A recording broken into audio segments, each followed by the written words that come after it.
Hello everyone and welcome to my YouTube channel. Today we are going to discuss about how to fix control center on iPhone iOS 26.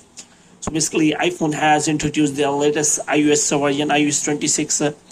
So if you want to check the features, then it is available and you can simply update by going to settings and checking for software updates. So it has included many features. So one of the feature is transparent control center, but if it is not working or not showing on your iPhone iOS 26, so how you can fix that? For this, what you have to do, you have to simply watch this video completely. So without wasting any time, let's start the video. So first of all, what you have to do, you have to make sure that you have simply updated your iPhone. For this, you have to simply go to settings, and after that you have to go general, and you have to go to software update, and you have to check whether it is showing any kind of update, and if it is showing, then you have to simply update your iPhone.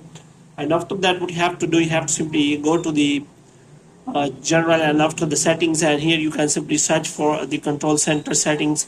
And here if you look for control center, then it is option available. So here if you look for the settings, then only one setting is available.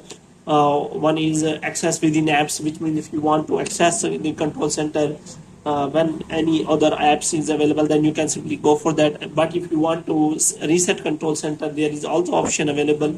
Then you have to simply set all your defaults or settings of the control center, which means you have to simply set.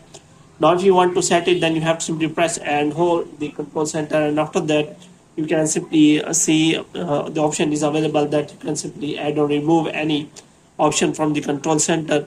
But if you want to fix that transparent look on your iPhone iOS 26, which is not showing, so how for this you have to simply wait for some time, but because it is still not available in many of the iPhones, so you have to wait for some time.